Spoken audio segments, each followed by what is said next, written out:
Well, hello everyone. Hopefully there isn't everyone and you're not all out sunbathing today. Welcome to yet another Business Jam Live. We haven't done a live one for a couple of weeks, so it's nice to be back.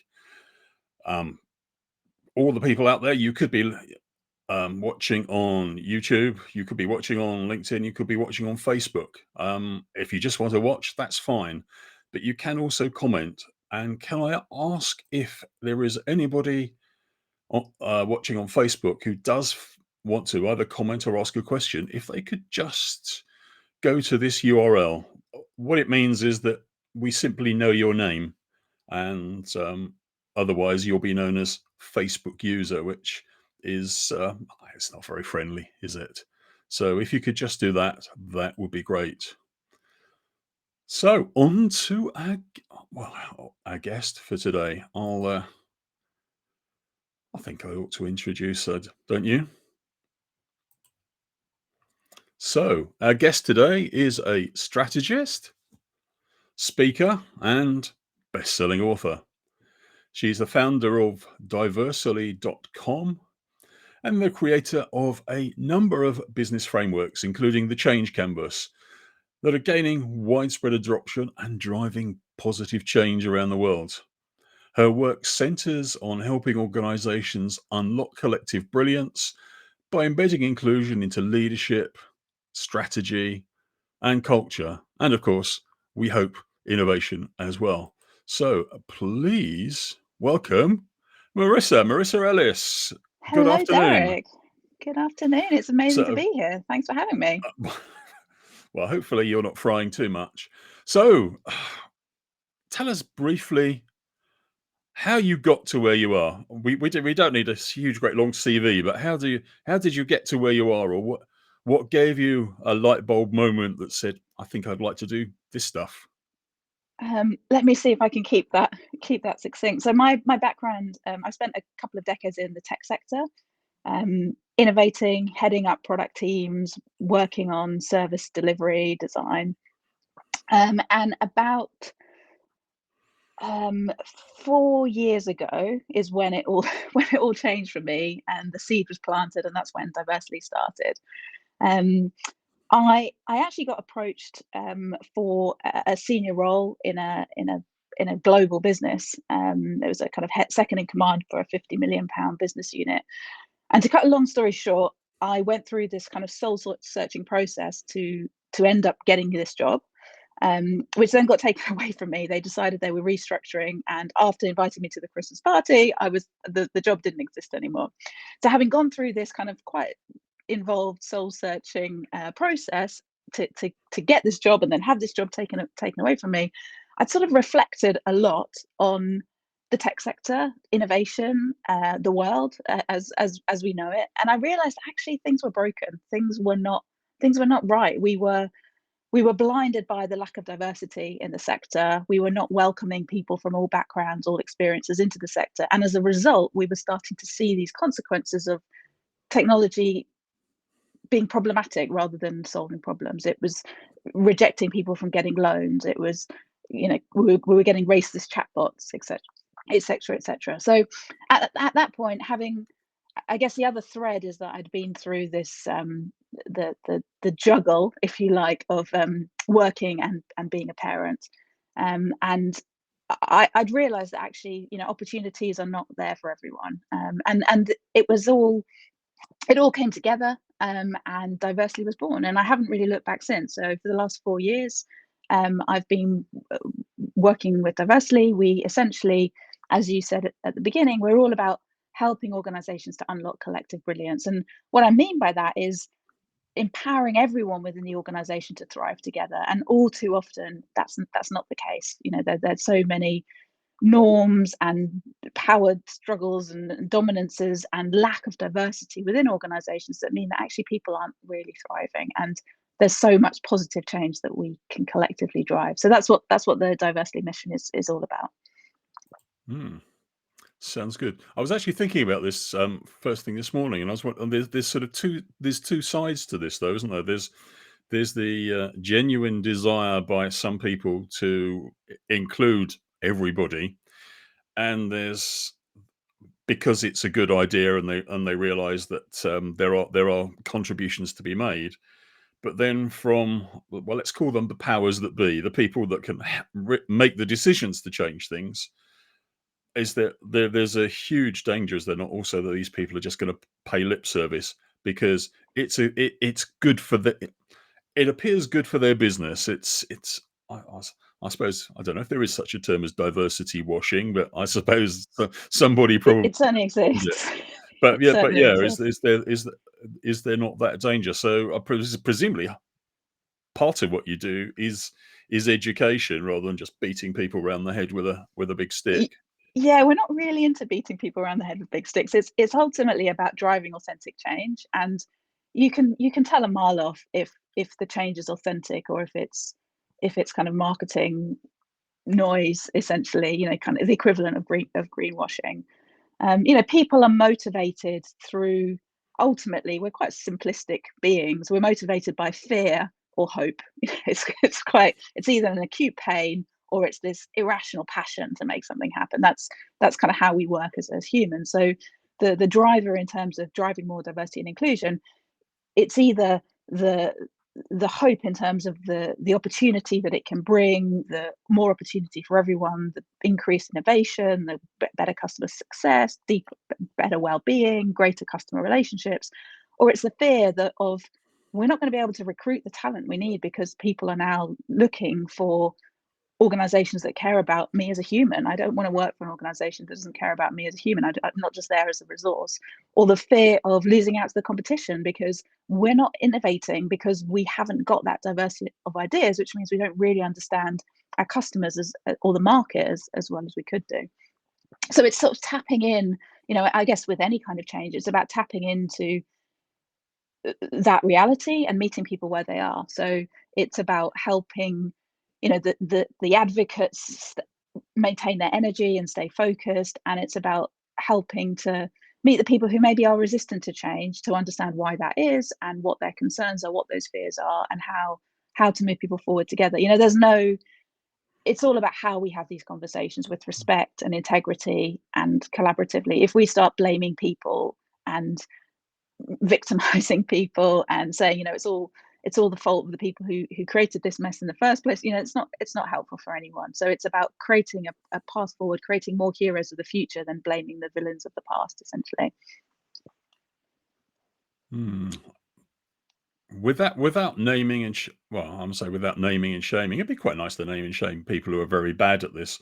But what are the sorts of organisations that we have real problems with? Um, yeah, don't mention any names, but So I can I mean, is it across the board, or are there certain types of organisations that need a little bit more help in Yeah, I quotes mean, than I'm not others? going to name and shame, because that's not how in the same way that I don't throw sticks at people, I'm not going to name and shame, but I can certainly tell you some of the trends that we see. So in the tech sector, there's definitely a gender diversity problem, and that's both in technical roles and leadership roles. That extends to the finance sector as well. In other industries that I don't work in, for example, such as construction, there are gender diversity issues, and the gender diversity piece is really complex. It starts at birth, almost, in terms of the stereotypes that people associate with women and with boys and girls. So there have been studies where um, boy people have been given babies and they've been told that the baby is a girl, and they gently caress them and you know stroke them, and then they've been told that the baby's a boy, and they bounce them up and down, and they're very energetic, and they throw balls at them, and so people's behavior towards these little babies is completely different. Um, so those sort of gendered stereotypes are sort of coming in at birth, and those things are changing over time, but not massively, if you like. There are still stereotypes about boys and girls, and we all sort of fall into those. I certainly experienced it as a working parent. The way that women are treated, the questions that women are asked are very different from the questions that men are asked. And then there's all of the research that that show that men get retweeted more often than women. There's more online journalism published by men than women. So there's a real there's studies about men interrupting women more than men, even women interrupting women more than men. So women just get interrupted more often, and you see this playing out in hospitals, in like in airlines, in kind of in situations with co-pilots where there's this kind of power dominance, and people don't necessarily speak up. And you can have consequences of, in the case of hospitals, you can have people dying as a result of this inability to speak up and feel confident to speak up. So it relates to so many things in terms of how confident we feel, how we're perceived, the limiting beliefs that we place upon ourselves.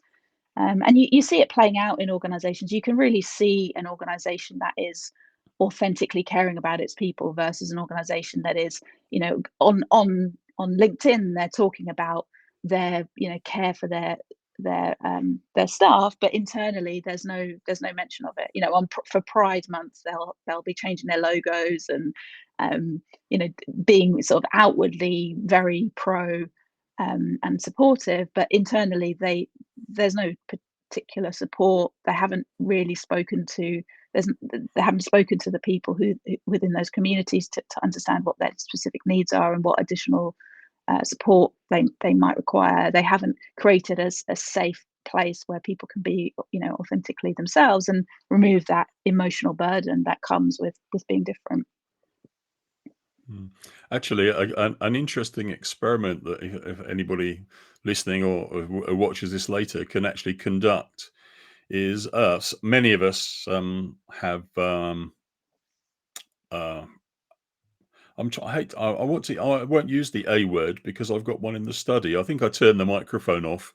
But that wonderful assistant that you ask to do things for you, that normally has a female voice. I say normally. You can change it if you like. But as an experiment, uh, consciously use it as you normally would, say with the female voice that's by default. Then change the voice to male, and maybe just ask somebody, spouse, partner, whatever, to notice how you interact with it. Because I haven't tried it myself, but I've heard it from people who I know that people are more polite to the male voice. They find themselves saying thank you, rather, which I find bizarre. And people have actually said they do this, and it's not intentional, but it's part of their conditioning. So it's an interesting experiment. In fact, you could probably do it with your own family or whatever. But yeah. Yeah, interesting. I mean, there's a whole host of kind of related points in terms of voice automation. So I guess the reason voice automation came about in the first place was actually to serve people who were unable to interact with traditional user interfaces. So actually it was thinking about inclusion that actually drove that. And then you see the innovation that's come and how, now it's common practice. So there's also something about recognizing that catering for unique needs can create solutions that are actually better for everyone. And the other piece about voice recognition is people with the name Alexa have had all sorts of issues as a result of being called Alexa. It's basically changed their life. People get bullied and have are kind of thought of as being this kind of assistant. But there is definitely something about the female is perceived as being the assistant and the administrator, and the male is perceived as being the leader and there's a lot of research that's going into chatbots and how to thinking about the characteristics of that chatbot. Do you want it to have a gender? Do you want it to be genderless? What are the implications of that? What other characteristics should that chatbot take on? and what are the implications of that Yeah. in whatever the application is that you're building a chatbot for. So it's a very interesting It is, area. and of course, just the thing about admin administrators or admin assistants or whatever, there are a lot of very good male admin assistants who actually get very fed up with being cast. It's the opposite way round. Yeah. Absolutely, So absolutely. yeah, And but there are one other thing that industries that are female dominated. In teaching, especially in primary schools, very female dominated, and that can be nursing is as well, isn't it? no, yeah, absolutely, Um, absolutely. There's the sort of the stereotypes of the nurse is the female and the doctor is the male, and that those things ultimately need to change. Indeed. But yeah, the thing we're sort of edging closer to the bit that I find really, I guess, frustrating, and that's when people try and, rather than educate or persuade, they legislate, and if you just try and force people to do things, it happened a lot. You can see why it happens particularly with disability, because accessibility to venues or whatever. But certain other things to do with I know, gender discrimination or age discrimination, if it's common sense and people do it because they want to, it's a lot better than if people actually say you must. Because we've seen examples from our government recently, but whenever somebody says you must, the first thing somebody says is, I don't want to. How can I find my way around the rules and regulations? Uh, And apart from anything else, it's not helpful. But in terms of an organization, you're wasting energy just trying to find loopholes, really. Um, Yeah, I mean, I think I in the diversity and inclusion space, you've got it's certainly in the UK, you've got the Equality Act. And the Equality Act is your sort of your bare bones baseline, which talks about different protected characteristics and discrimination mm, against people with those characteristics. And ultimately, I think that is a good thing that exists, because discriminating against people is not a good thing. The work that we do with organisations is so much more, so much. I mm, can't express it enough. It's so much more than that, and it's not about we if an organization comes to us and says we're wanting to tick a box, a compliance box. That's not the kind of organization that we're looking no. to work with. We're all about what sits on top of your policy. Your policy is your kind of your baseline, and on top of that, let's look at your culture. Let's look at the mindset of the people in your organization. How does that mindset drive the innovation in your organization? Let's look at your leaders and how are they empowering their teams to thrive. That's not something you legislate.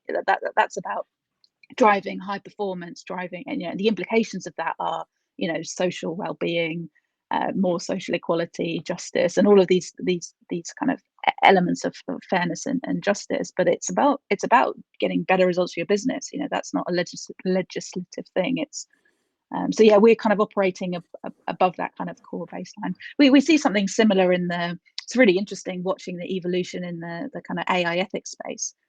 And Mm, I know my background's in the financial crime world, so I've sort of seen the evolution.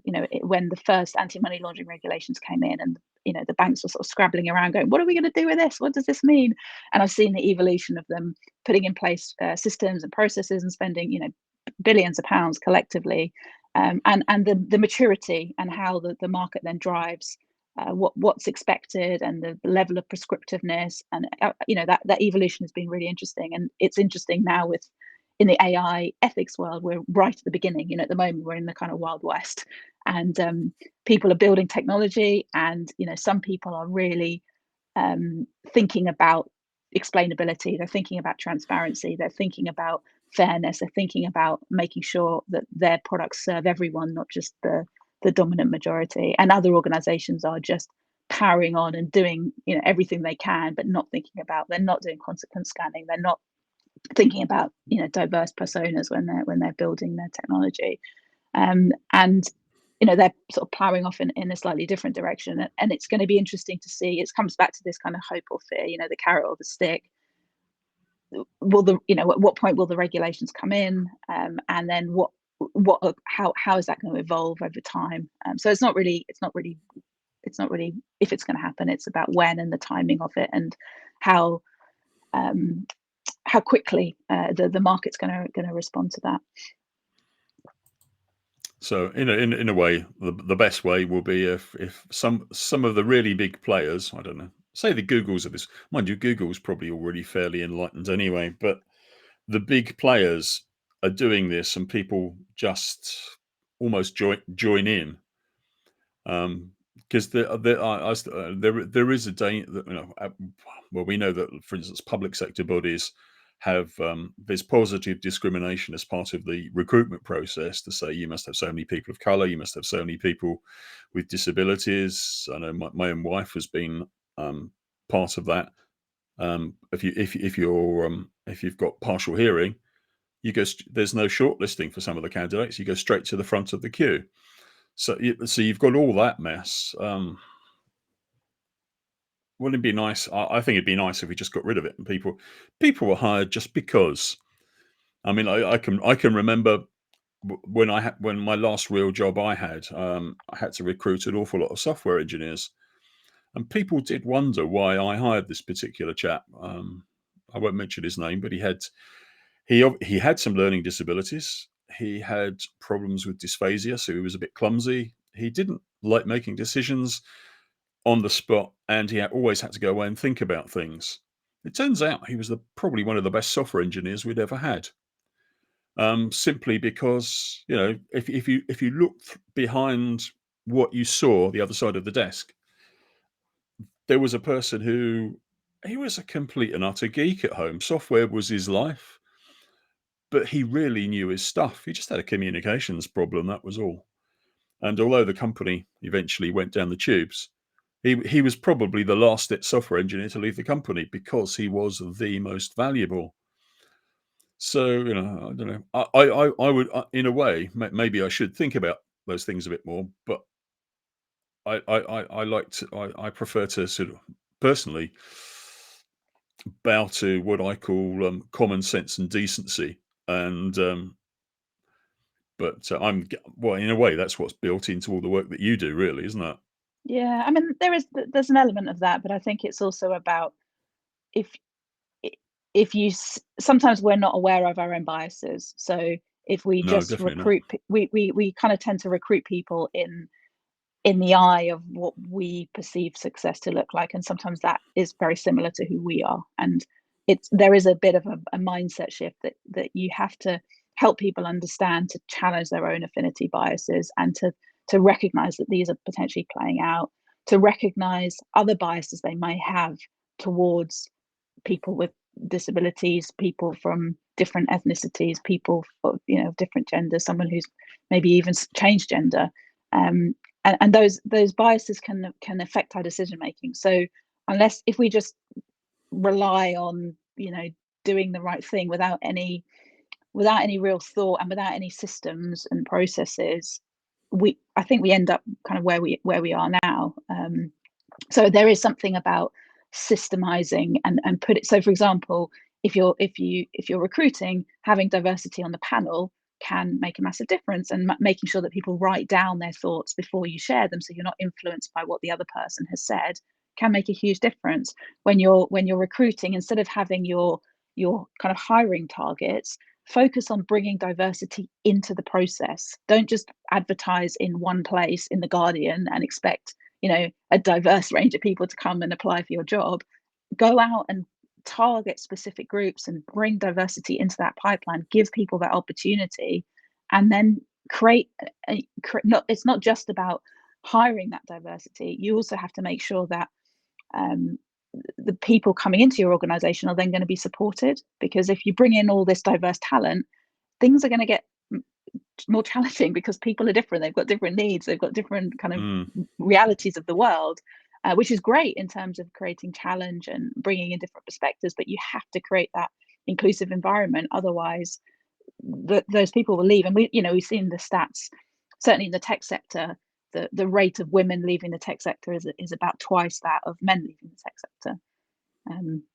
As of about a year ago, I don't know what the latest stats are, but it's kind of Yeah. shocking. So if you're not creating that inclusion, then people will ultimately leave. So whilst I think, yes, it's about sort of decency, if you like, I think we do need to be a bit more proactive in actually articulating what we mean by that and putting in place specific systems and controls to make sure that we are, doing things in an inclusive fashion.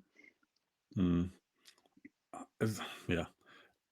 I'm just thinking, has this resulted in a sort of I suppose, a new language?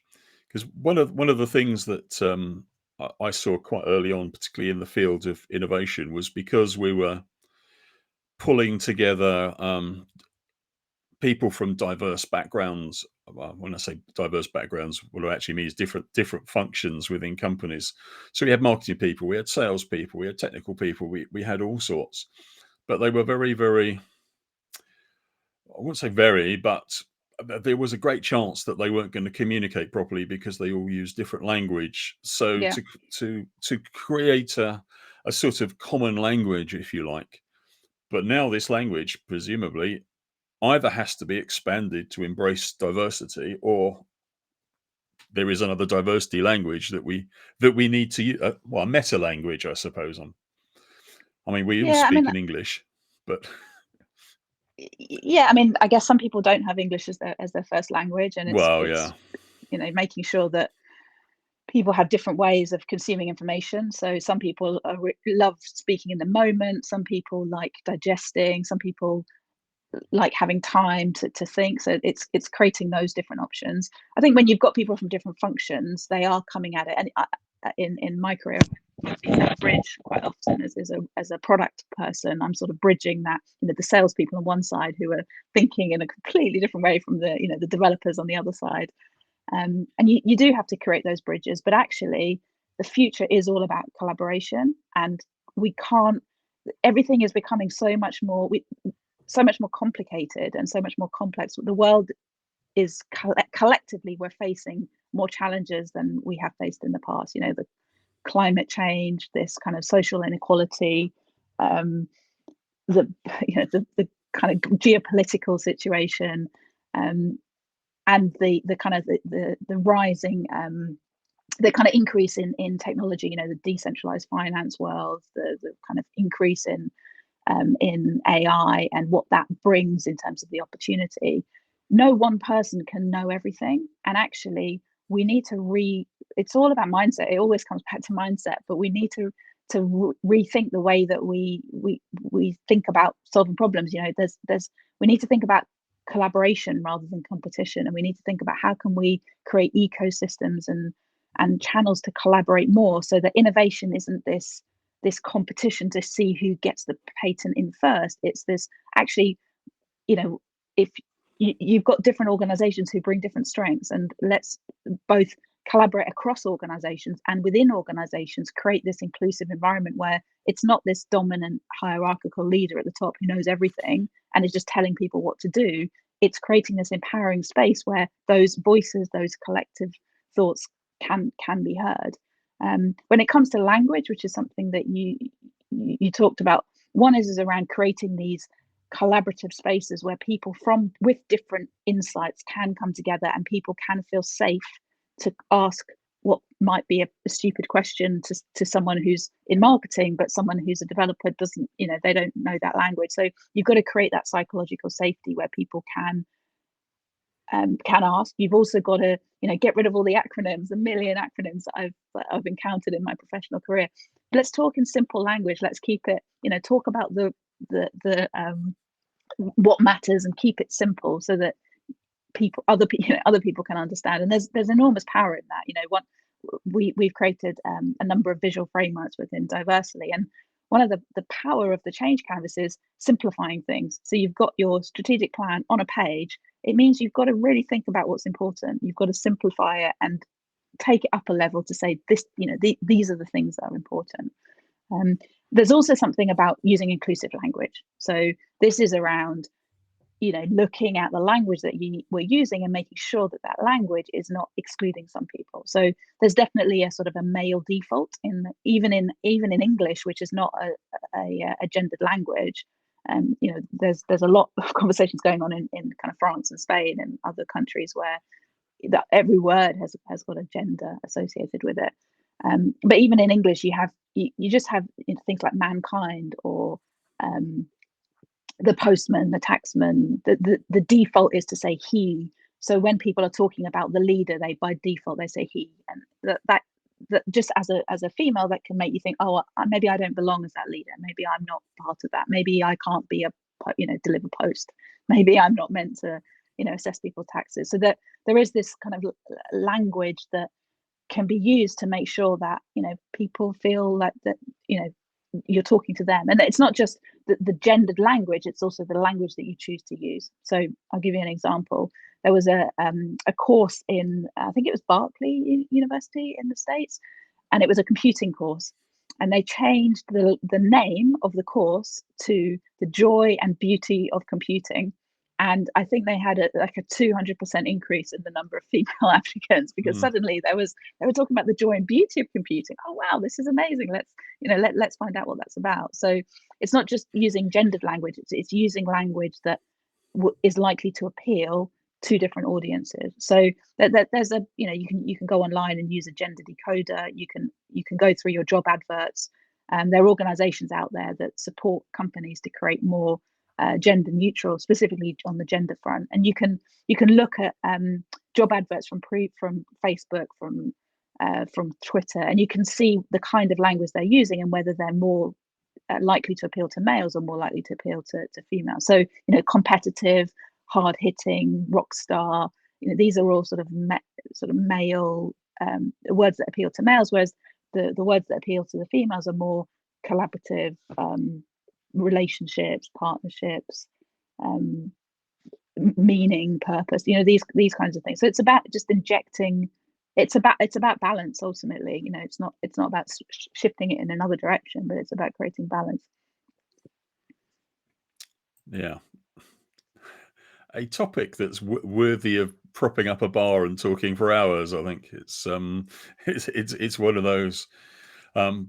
Yeah, so there's a couple of things I want to get through before we actually finish. One is what as a sort of basic set of things, what companies can be doing just to start them off on the road if they haven't started off already. But the thing that comes before that, because I have in my mind actually, because I'm involved with an Indian university, and I'm thinking about the students and the parents and the teaching staff that I see there. Their attitudes are slightly different to here, but they are going to come this way. I think what can be done, first of all, in education, and what can be done before young adults become working adults. Yeah, What can actually be done? I think we talked earlier about the sort of the stereotypes and expectations. So there's something, and actually I don't know the research off the top of my head, but there's something very interesting about the age at which these kind of gendered stereotypes or racial stereotypes are formed. And I think it's something as early as 7. I think it's a really young. I don't quote me on that because I don't have the research in front of me.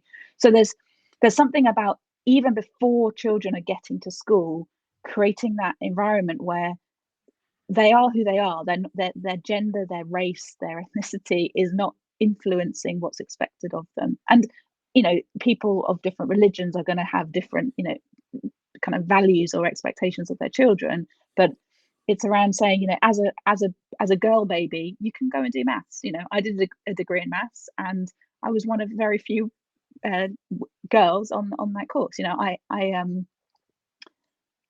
It wasn't something that particularly, it was something that I just accepted, shall we say, at the time. But actually what we need to do is we need to challenge it and say, well, how can we attract a wider range of diversity, to have these opportunities. So one is around creating role models. So when people come in to talk at schools, making sure that you've got female pilots and male nurses, and you're not reinforcing those stereotypes. There's something about even the books that are being read at school. You go and look at a typical children's library, and where are the kind of ethnic authors? Where are the female heroes in the stories that are being told? So we need to look at the influences that are happening at a very young age, and make sure that they're not setting expectations in terms of Mm. the path, and creating these limiting beliefs that then play out in later life. As you then start going kind of through the education system, it's then about creating opportunity, and it's about making sure that everyone feels welcome. And sometimes if you've got a say if we're talking lack of girls wanting to study computer science, for example, sometimes you have to create safe spaces for those girls to work together, to feel safe and welcome, and like this was meant for them to then be able to sort of join the mainstream, if you like. um, so if you this is the same in businesses. You create staff networks, and the point of those is to create safety for people who are in the minority, to have a louder voice, to get the support that they need, to even recognize some of the challenges. Sometimes we don't know that. Sometimes this is blind to us. You may be facing a challenge, but you're not really connected the dots to realize that it's more of a systemic issue that's related to your gender, or your ethnicity, or your sexuality. It's just you just know the world as you've experienced it. So there's an enormous amount. It's about showing. Then as you start rising through the education ranks, it's about creating pathways. So when you're talking to people about opportunities and what their world could be, what their jobs they could get, it's about making sure that you're providing that information and encouraging a wide diversity of people, and bringing people from typically underrepresented groups into those places, so that they can, because some people don't have, they haven't got the kind of the parental guidance that that will connect them with someone to do work experience, or someone from a sort of a lower socioeconomic background. They haven't got those connections necessarily, so they only know what they know in their world. So it's about creating that equity ultimately, and giving people more opportunities, so that when they do get at the point that they do get into the workplace, there's a wider breadth of talent ultimately, who've had more opportunity. I can't think of an example in the workplace, but I was just wondering how you can disarm the people that's well, it's quite apt because we've Pride Month has been relatively recent, and every time there's a gay Pride event, you always get the people that say, "Why can't we have a straight Pride event?" And all the gay Pride people go, "Oh," I'm like, in fact, if you mention it, you get beaten. If you're online, you get beaten up. But there's that sort of mentality that says if we're going to create a space for, or if a space has been created for these people, why can't we have our own space? Yeah, there's How a do you get over that mindset? Because it does happen, yeah, and no, it that's will very continue real. to happen. And that's about people ultimately understanding what equity is. That's what it comes down to. So there's a comedian who he puts a pound in every time someone says, but when it's International Women's Day, they're like, when's International Wednesday? And he quotes the date. It's the date in November. And he's put a pound in, and he's raised I'm not going to quote, but thousands of A lot of pounds. money. And there is an International Men's Day. It happens every year, and so it should. Men have this idea of being able to cry, being able to talk about your emotions, the expectations that Yeah, you're the sole breadwinner. There's a whole, as we shift these gender norms, of course this is not about women, or this is about yeah. men and women, and non-binary people as well. It's about everyone. So you absolutely should create safe spaces for everyone. But the key challenge is, when you talk about the same thing with kind of Black Lives Matter, and you get the kind of all lives matter, is that when we talk about privilege, let's talk about white privilege, for example. So if I have white privilege, that doesn't mean that my life hasn't been hard. My life could have been really hard, But what it Mm, does mean is that the color of my skin is not one of the factors that's making it harder.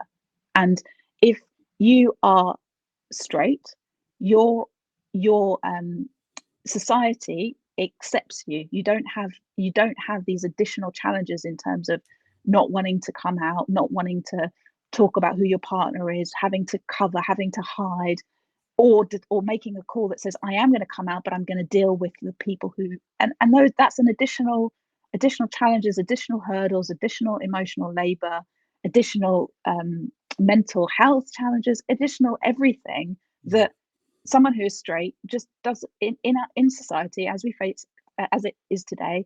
It doesn't exist, it doesn't exist for someone who is straight. So it's just recognizing that people have got additional challenges and we should absolutely do everything we can to support them. That doesn't mean yeah, that we shouldn't be supporting other people. It's no. Privilege is it's a huge thing. I can't remember who it was. It was somebody. I think maybe it was from the Racial Equality Commission. I can't remember. I think got it quite nicely for me. They said they were white and they were talking about white privilege, and they said that basically privilege is some advantages or benefits that I have because I'm white, but that I have no control over. I have Yeah, no control. You have no control over being white or whatever. You just have them. But I guess the real the crux of the matter is whether people realise that they are privileged or not. yeah. I mean, we Um, cover a lot of this in our inclusive leadership trainings that we do, and it's about helping people and talking about privilege, whether you're sitting on the privileged side of the coin or the lacking privilege side of the coin, is uncomfortable, and it typically brings up negative emotions. Whether if you are privileged, you may be feeling guilt or shame. If you um if you're lacking privileges, you may be feeling um again a whole host of negative emotions. So it's it's about just recognizing that privilege exists, and it has many different dimensions. It can happen as a result of body size, it can happen as a result of mental health, it can happen as a result of ethnicity, gender. There are many different dimensions upon which it features. And being privileged gives you power in the world that we live in today. There is that's a reality. And it's just being comfortable recognizing and acknowledging your privilege, and recognizing and acknowledging the privileges or lack of privileges of the people in your team, because that's the reality of the world that we're living in. So it's not about feeling uncomfortable or awkward about it. It's about recognizing it and then saying, okay, well, what do we do to counter privilege? Well, we give people opportunity, we create equity. If there's a playground of children and two people fall over, you give two children a plaster. That's equity. If you give everyone a plaster, that's equality. And not everyone in that playground needs a plaster. And no, equity is about giving those two children a plaster, but more importantly, it's also about making sure that the 18 children who didn't get a plaster understand and feel that it's fair that they didn't get a plaster too. yeah. There's that. I don't know if you've seen it. There's that wonderful cartoon on Facebook, and it talks about equity and equality. It's got a group of kids looking over a wall, and they're Yeah, all different heights, and you either give them the same height box, but some still can't see over the wall, and yeah, you give them the different height boxes so they can all see over the wall. And I yeah. think that sort of sums it up nicely. Yeah, and it's interesting because there's an evolution of that now, which is saying, actually, let's smash down the fence, because that fence is representing some of the sort of systemic inequality that exists in Yeah, the I, world. I I think Um, I think that's might be going a bit deep. I mean, we can't um, smash every wall down, can we? So but yeah, and there's some things that are systemic inequality, but there are other things that actually are, in terms of disabilities, that it's racial bias could be tackled just by getting people to think differently. It's there's nothing. no, Whereas when you're talking about disabilities, that there are physical or mental disabilities that mean that some people are less able to do certain things. So the smashing down the fence thing doesn't apply to all situations. But it's yeah. just interesting when you see these things evolve. You see how Yeah. how an idea And obviously, gets if like permeated. yourself, you work in that area all the time, so you're much closer to it. Yeah. So before we've answered some of these questions, so what apart from engaging yourself, and I'll show you your contact details whilst you talk about the answer to this question. As a starter for tech, you've talked about some of the things companies can do, but if somebody's starting from scratch, before they come and pay you lots of money to do to work with them or whatever, what what can they do? Where should they be looking? Where should they What's the start? what's their checklist of things they should look at first? Um, Yeah, it's a good question. And I think every organization, that the key message is you've got to start somewhere. You can't you can look at it and go, oh hmm, my goodness, this is impenetrable. There's so much that needs to be done. We can't do anything. Let's think about it for a while. So the key thing is to start somewhere, and you have to start with a little bit of introspective.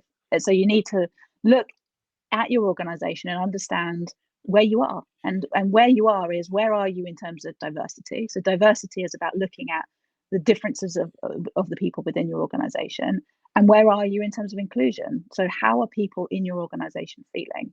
So if you don't understand those, if you don't have the kind of the data and the insights, then it's very difficult to drive change. So you can understand qualitatively how your organization is doing. You can have staff surveys to understand how people are feeling. You can look at HR data to understand the makeup of the people in your organization.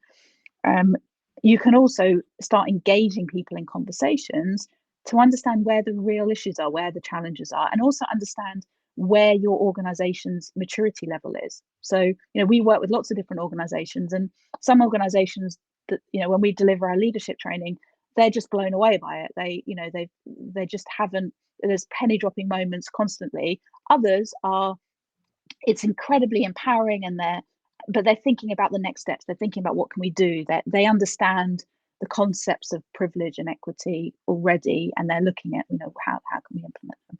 So step one is doing some is really understanding where you currently are, understanding your maturity levels.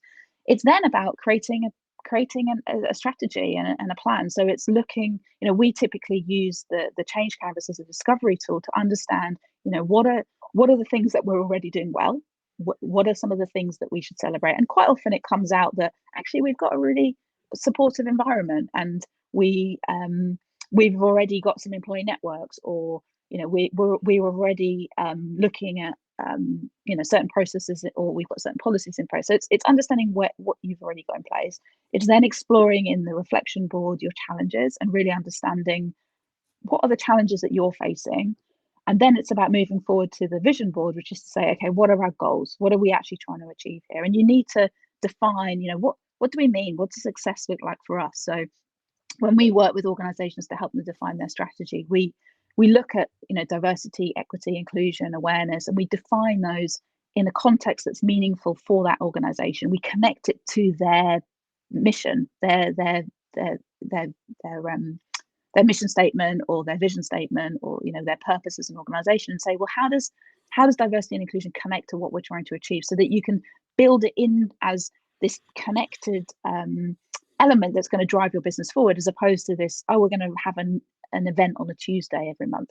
That's not that's not meaningful. no. So it's about understanding where are your current challenges, and how does it, when you start looking at your vision, how does it connect to your real aspirations? And then you can start coming up with your the initiatives that you think are going to deliver most value for your organization. So ones that typically come up, but this is the whole point of going through the kind of strategy discovery process, are things like looking at recruitment. So if you look at the talent coming into your organization, that is going to have a material impact.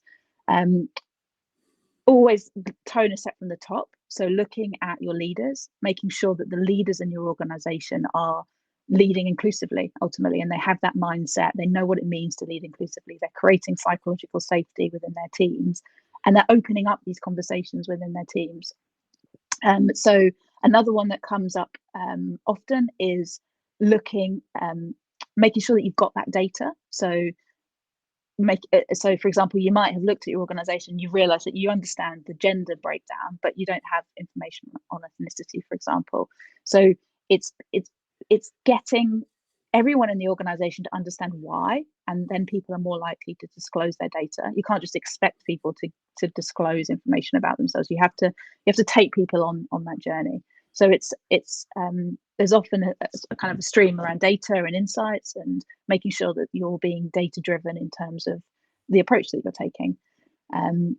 Another common area that people look at is at their products and services. So how does diversity and inclusion impact it's not just a cultural piece, it's about the products and services that we're creating. How can we engage and make sure that we're serving a diverse audience? And this doesn't mean we change our market segment. It means that within our chosen market, we are serving everyone equally well, and we're systematically making sure that we're not excluding people, and we're therefore innovating in a better fashion. So those are typically some of the kind of the key areas. It's around culture, it's around recruitment, it's around products and services, it's around making sure that you've got the data, and there's a kind of an awareness piece in terms of the leaders. Wow, and a lot for people to think about. And I don't know, 50 minutes has gone by exceedingly quickly. Yeah, very quickly. So I'll just actually flash that caption up again. So if anybody wants to get in touch with Marissa and find out more, I'm sure you'll only be too happy to talk to them. Absolutely, They absolutely. can use any of those contact details there, and Yeah, that will get that. sorry, I was just going to say we have quite a lot of free tools and resources as well. So the way that we've set Diversely up is that ultimately we want to empower and inspire positive change. So the change canvas is freely available for people to use by themselves. Many organizations choose to get our support, but that's not a prerequisite or a requirement. So there's a whole host of tools that can be used to help you find your next best step, is essentially come up with those ideas Yeah. yourself. So Useful stuff that's take free. advantage of the yeah, exactly, What useful what stuff that's free. what could be better? What could be better? Well, thank you very much, Marissa, for those insights.